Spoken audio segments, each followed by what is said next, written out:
தனுகுரு சொந்தங்கள் எல்லாத்துக்கும் வணக்கங்க. இன்றைக்கி நம்ம பொரியல் தட்டைக்காய் அதை எப்படி பொரியலாக பண்ணலான்னு பார்க்கலாங்க. ஸ்நாக்ஸ் ரெசிபியும் கொடுங்க. அதுக்கு தட்டைக்காயை நல்லா இந்த மாதிரி பொடி பொடியாக அரிஞ்சு வச்சுக்கோங்க. கொஞ்சம் முத்தின காயாக இருந்தால் அந்த உள்ளே இருக்கிற அந்த பருப்பை மட்டும் எடுத்துக்கலாங்க. அந்த தோலை தூக்கி போட்டுடலாம். இந்த மாதிரி பொடி பொடியாக அரிஞ்சு வச்சுக்கோங்க. அதுக்கப்புறம் ஒரு கடாய் வச்சுட்டு கொஞ்சம் தேங்காய் எண்ணெய் ஊற்றிக்கோங்க. தேங்காய் எண்ணெய் ஊற்றிட்டு கடலைப்பருப்பு கொஞ்சம் போடுங்க. கடலைப்பருப்புங்க. அப்புறம் தாளிக்கிற உளுந்து பருப்பு. உளுந்தெல்லாம் நம்ம எதுலையெல்லாம் சேர்க்க முடியுமோ அதில் இந்த மாதிரி நிறைய சேர்த்துட்டா கொஞ்சம் நல்ல ஹெல்த்துங்க, கொஞ்சம் நல்லது. அப்புறம் சீரகங்க போட்டு நல்லா பொரியட்டுங்க. சீரகம் பொரிஞ்சோடனே கொஞ்சம்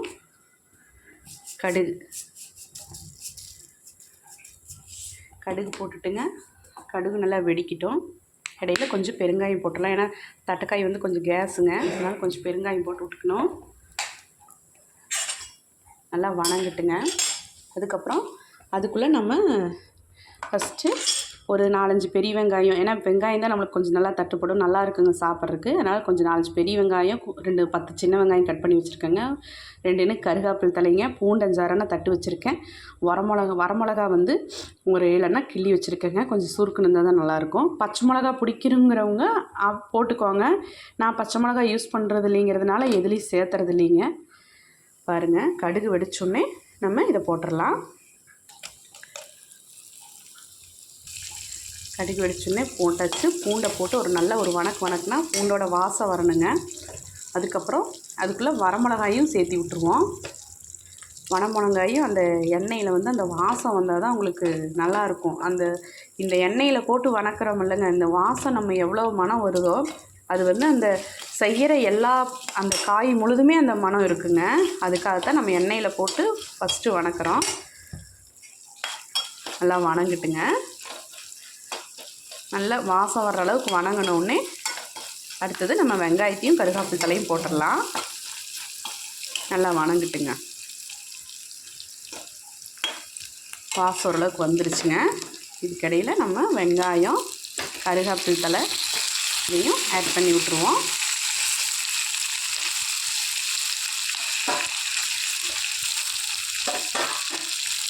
போட்டு நல்லா ஒரு வணக்கிட்டுங்க.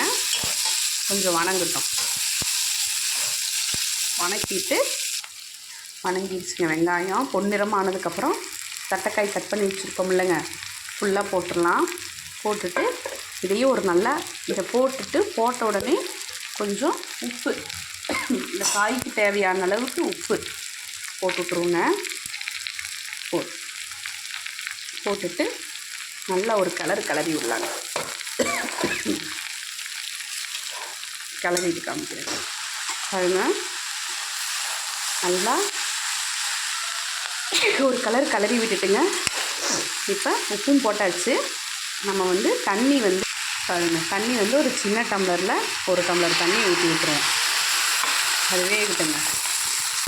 இந்த தண்ணி சுண்டி வேகிறது, தண்ணி ஃபுல்லாக சுண்டுறது தான் இந்த காய் வேகிற அளவுக்கான டைமுங்க.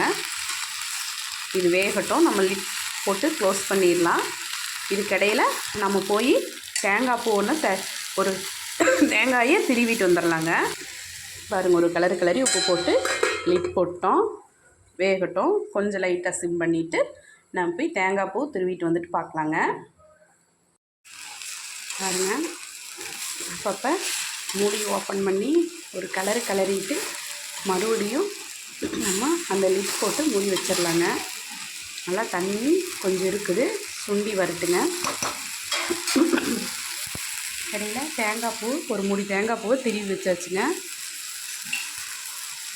இந்த ஸ்டேஜில் நீங்கள் உப்பு பார்த்தீங்கன்னா உங்களுக்கு உப்பு பத்தாத மாதிரி தான் இருக்கும். ஆனால் நீங்கள் அதுக்குன்ட்டு போட்டுறாதீங்க. லாஸ்ட்டில் பார்க்கையில் உப்பு இதுவே சரியாக இருக்கும். அப்புறம் நம்ம உப்பு நிறைய போட்டு வச்ச மாதிரி ஆயிருங்க. பாருங்கள், தண்ணி சுத்தமாக இல்லை. இப்போ நம்ம வழங்கிருச்சு. இதுக்கப்புறம் நம்ம தேங்காய் பூவை போட்டுடலாங்க. கிளைமேட்டு காலையிலலாம் நல்லா வெயில் அடிக்குதுங்க. ஈவினிங் ஆனால் நல்ல மழை கொட்டி எடுக்கிறதுனால கிளைமேட் சேஞ்சுனால இருமல் சளி எல்லாத்துக்குமே வந்துடுதுங்க. உங்கள் ஊர்லேயும் மழைங்களா? பாருங்கள், நல்லா வணக்கிட்டோம்னா பொரியல் தட்டை பொரியல் சூப்பராக ரெடி ஆயிருங்க. ஈவினிங் சும்மா நம்ம ஸ்நாக்ஸாக கூட சாப்பிட்டுக்கலாம். நல்ல ஹெல்த் இருக்குங்க, ரொம்ப ஹெல்த் பெனிஃபிட் நிறைய இருக்குங்க. இதில் நிறைய ஃபைபர் கண்டென்ட்டும் இருக்குது. நீங்கள் வந்து கண்டிப்பாக மஸ்ட்டு ட்ரைங்க, சூப்பராக இருக்கும். இதே மாதிரி நீங்கள் செஞ்சு சாப்பிட்டு பாருங்கள். சூப்பராக ரெடி ஆயிடுச்சு, சூப்பராக இருக்குங்க. நீங்கள் இதே மாதிரி செஞ்சு பார்த்துட்டு எப்படி இருக்குன்னு எனக்கு சொல்லுங்கள்.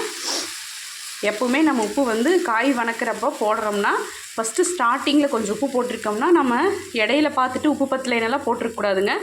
லாஸ்ட்டில் தான் நம்ம செக் பண்ணி பார்த்துட்டு பத்தலைனா போடணும்.